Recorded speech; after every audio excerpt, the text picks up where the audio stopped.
This is all really good conversation, isn't it? Because you're coming to understand that your feeling is your indicator. When you feel frustration, you know that you're on the wrong end of the stick. When you feel some exhilaration, then you know that you're on the right end of the stick. But here's the thing. Oh, I really like having this conversation with you. As you've been thinking about this, you have developed some patterns of momentum. And now you're wanting to use this knowledge that you hold about the law of attraction to make some changes in that pattern. But the law of attraction, even though it is your best friend because it always delivers to you exactly what you're offering vibrationally, it is stubborn and it will not give you something different than you're offering. And so when you acknowledge that it's not going to give you something different than you're offering vibrationally, and you begin to notice that when you are not letting it in, you feel these negative emotions, and that when you are beginning to let it in, you feel positive emotions, then you've got a methodology that will work for you. But what's tripping you up is such a good thing to acknowledge. We're just reeling you all into this understanding because you're all doing it. You are so dependent on what you see and what you observe, and the majority of your vibration is about that, and you don't want to believe it until you see it. And that's why you keep looking for the evidence of it, and that is really tripping you up, because when you look for evidence that you're not tuned to see, you're not going to see it. And so when you don't see the evidence that you think you need to see in order for your vibration to shift, you keep holding yourself in a holding pattern where it can't get in. So the more you want it, the more you look, the more you look, the more you don't see, the more you don't see, the more you want it, the more you want it, the more you look and don't see, the more you don't let it in, the more you don't let it in, the more you ask for it, the more you ask for it, the more you begin to attract. The more you begin to attract, the more you want it, the more you want it, you begin to look for it, the more you look for it, the more you don't let it in, until you get this strong tug of war going on within you. You could break that cycle very easily by understanding just this one very easy to understand thing. What you want to do for just a little while is reach for the awesome pleasure of non-resisted thought, not the power to overcome the adversity, not the power to make something that isn't coming come, not the power to turn it around, not the power to solve the problem. You want the pleasure of the thought. Can you feel the difference? The pleasure of the thought. You want the release. You want the pleasure of the thought. You want the knowing that it's coming. You want the acknowledgement of your well-being. Rather than proving your worthiness through your accomplishment, you want to just feel worthy as one who doesn't need to accomplish in order to know your value. And then the abundance just reigns in. As long as you're trying to justify it or prove it, then you're trying too hard, and you're offering that very vibration that is the resistance that is holding it away. This conversation is what's going on with almost everybody. If there's something that you've been wanting and it has not been coming, if it's been stubborn in coming, it's for one reason and one reason only. You're looking for it to come rather than looking for a feeling of calm which will let it come. You're looking for it instead of calm. You're looking for it instead of happy, you see. So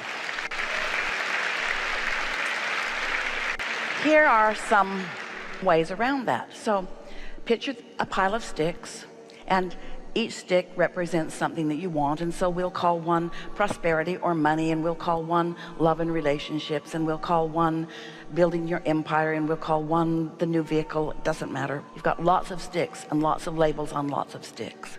And let's say that almost all of these sticks, it's not true, but let's say it anyway, just for the example. Let's say that almost all of them you've been trying really hard, and you feel the way you were describing here about them. You just keep looking and looking and looking for evidence and not finding it. But there are a couple of sticks in the pile that are actually very pleasing as they are. Want to give a name to one of those sticks? A stick that's very pleasing the way it is? Yeah. My relationship. So you focus on that stick, that delicious relationship, and how do you feel when you look there? Calm. Or excited. You're not looking for something that you can't find. You're looking for something that you can find. You're looking for something that you found. So as you feel the satisfaction of that found whatever it is, you know what happens? You line up with every one of those other sticks. Every one of them.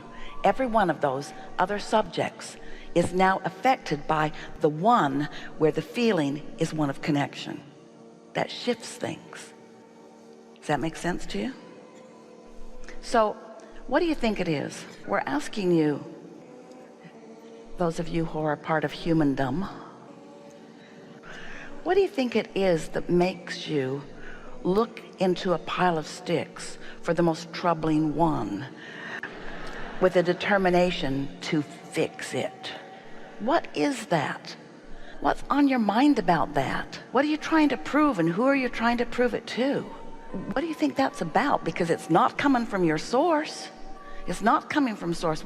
You picked that up along your physical trail, and how do you think you've found that along your physical trail? You found it because, like our friend we began with today, you're looking out into the faces of those who surround you, who are approving of some things you do and disapproving of some things you do, and they've trained you into a performance that will not work for you.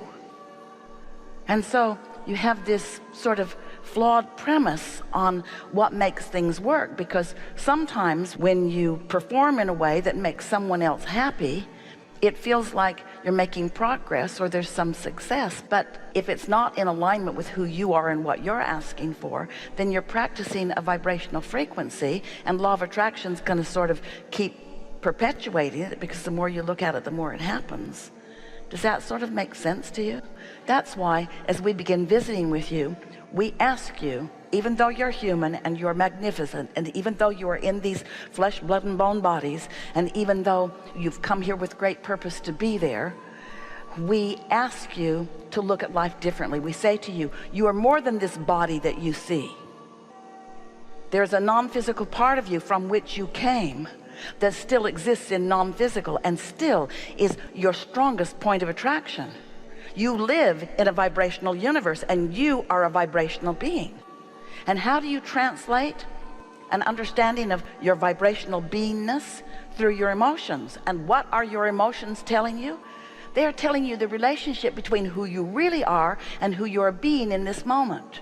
So if you feel insecure or unworthy, it's because you're focused in a way that the larger part of you is not focused. You're focused in contradiction to the calling that Source is calling you toward, you see. We know at first and for a while, it is not easy to let go of the physical world and the physical training, the physical upbringing. It's not easy to be in a world that's mostly looking at stuff and looking at behaviors and looking at body language and listening to the things you say. It's not easy to let yourself be the vibrational being that you are.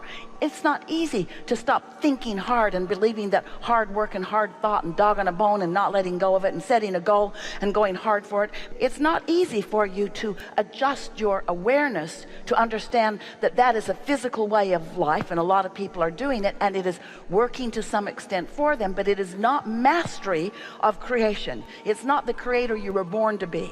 It's not lining with the energy that creates worlds. It's not exercising your ability to be or do or have anything that you want.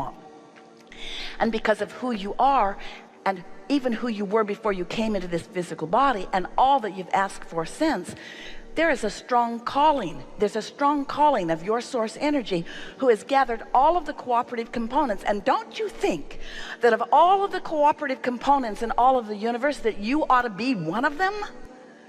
Don't you want to be a cooperative component to your own dreams, to your own desires, to your own creation, you see?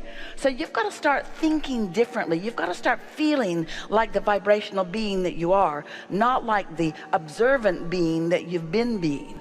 You got to feel this into being. You can't think it into being. And that really is the essence of what we've been talking about in all of the hours that we've been together.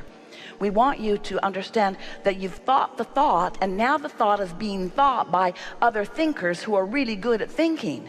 And the law of attraction is gathering all of those components together, and it's time for you now to let it be, to let what you've asked for be. And that means you got to give your trying a rest.